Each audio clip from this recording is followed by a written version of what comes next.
বাংলাদেশের একটা সচ্ছল বিভাগ ছিল বরিশাল বিভাগ, কিন্তু এই বরিশাল বিভাগ আজকে বাংলাদেশের সবচেয়ে গরিব বিভাগে পরিণত হয়েছে। বরিশাল বিভাগের একটা জেলা আছে ভোলা, যেখানে যে গ্যাস ক্ষেত্র আছে এই গ্যাস দিয়ে সারা বাংলাদেশকে 2 বছর গ্যাসের সাপ্লাই দেয়া হবে এবং সম্ভব, কিন্তু সেই ভোলার গ্যাস বরিশাল বিভাগে কোনো রকম সরবরাহ না করে পুরোটা ঢাকা এবং ময়মনসিংহ বিভাগে নিয়ে আসা হয়েছে। এইভাবে যদি একটা বিভাগের সকল সম্পত্তি লুটপাট করার অংশ হিসেবে অন্য বিভাগে ট্রান্সফার করা হয়, তাহলে সেই বিভাগ গরিব হবে না তো হবে কি? ধান নদী খালের সেই বরিশাল আজকে সবচেয়ে বেশি বস্তিতে বাস করছে বরিশালের মানুষ। বস্তিবাসী প্রায় 4000 মানুষ বস্তিতে বাস করে, তার 13% মানুষ হচ্ছে বরিশালের। অথচ বরিশাল বিভাগ হচ্ছে শিক্ষায় দেশে সর্বোচ্চ 1 নম্বরে আছে। তাহলে সবচেয়ে শিক্ষিত হয়ে একটা জেলা কিভাবে সবচেয়ে গরিব হয়? এটার একমাত্র উত্তর হচ্ছে দুর্ভিক্ষ, এটার একমাত্র উত্তর হচ্ছে আওয়ামী বাকশালের দুর্বৃত্তপনা, এটার একমাত্র উত্তর হচ্ছে ইকোনমিক মিসম্যানেজমেন্ট, যেটা আমরা 72 থেকে 75-এ দেখেছি। কোন পরিকল্পনা ছাড়া রাষ্ট্রায়ত্ত করা হয়েছে, ব্যাংকগুলোকে রাষ্ট্রায়ত্ত করে ফেলা হয়েছে, প্রাইভেট মালিকদের কোম্পানিগুলোকে ওভারনাইট আওয়ামী লীগের নেতারা, যুবলীগের নেতারা গিয়ে দখল করে ফেলেছে।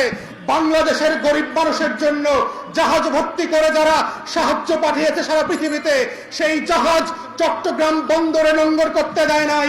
আওয়ামী লীগের লুটেরারা কলকাতায় নোঙ্গর করে সেই রিলিফের মাল বিক্রি করে দিয়েছে।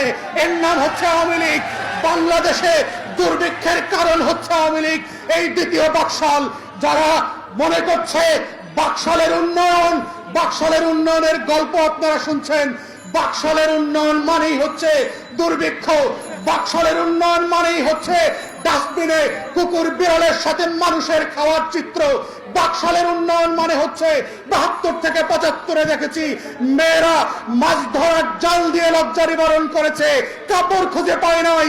এখনো বাকশালের সময় দেখবেন বাংলাদেশের লক্ষ লক্ষ মানুষ একটা সচ্ছল বৃত্তের মতো দুটো কাপড় কিনে পড়তে পারছে না।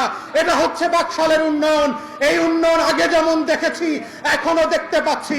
এই বাকশালের উন্নয়ন মানে আমার আপনার টাকা সব বিদেশে লুটপাট হয়ে যাবে। আওয়ামী লীগের এমপি মন্ত্রী, ছাত্র দলের নেতা, ছাত্রলীগের নেতা কর্মীরা কোটি কোটি টাকার মালিক হবে, আর আমি আপনি ভিক্ষার ঝুলি নিয়ে 4 ঘন্টা দাঁড়ায় থাকবো 1 বক্স খাবারের জন্য। এর নাম হচ্ছে আওয়ামী লীগ, এর নাম হচ্ছে আওয়ামী লীগের বাটপারি আর লুটতরাজ। তাই আমরা দেশবাসীকে বলতে চাই, বাংলাদেশকে যদি এই স্বাধীনতা দিবসে নতুন করে ঘুরে দাঁড়াতে হয়, বাংলাদেশকে যদি আবার নতুন করে পৃথিবীর মর্যাদা সম্পন্ন জাতিতে পরিণত করতে হয়, তাহলে বাংলাদেশকে বুঝতে হবে, বাংলাদেশিদেরকে বুঝতে হবে কারা এই দেশের শত্রু, কারা এই দেশকে বারবার দুর্ভিক্ষে ফেলে দিয়েছে, কারা এই দেশকে বারবার গণতন্ত্রের থেকে স্লিপ করিয়ে এক নায়কের শাসনে পরিণত করেছে। সেই আওয়ামী লীগ হচ্ছে আমাদের 1 নম্বর শত্রু। অথবা 1 নম্বর শত্রুকে ক্ষমতায় রেখে আমরা স্বাধীনভাবে জীবনযাপন করতে পারবো না। যেভাবে আজকের সীমান্তে আমার কোন জেলার ভাই বোনরা নিরাপদে নাই, সীমান্তে বাংলাদেশের ছাগল পর্যন্ত নিরাপদে নাই। ঘাস খেতে খেতে যখন ভারতে চলে যায়, বিডিআর বিএসএফ এর মিটিং করে সেই ছাগল ফিরায় আনতে হয়। ছাগলের কপাল ভালো, ছাগল জীবিত ফেরত পাওয়া গেছে।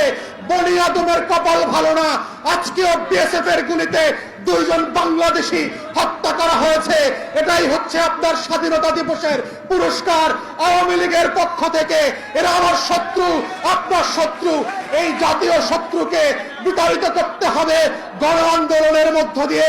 এটার মধ্য দিয়ে আমরা আবার নতুন বাংলাদেশ গড়ব, যেই বাংলাদেশের জন্য আমাদের মুক্তিযোদ্ধারা লড়াই করেছেন, সংগ্রাম করেছেন, জীবন দিয়েছেন, রক্ত দিয়েছেন।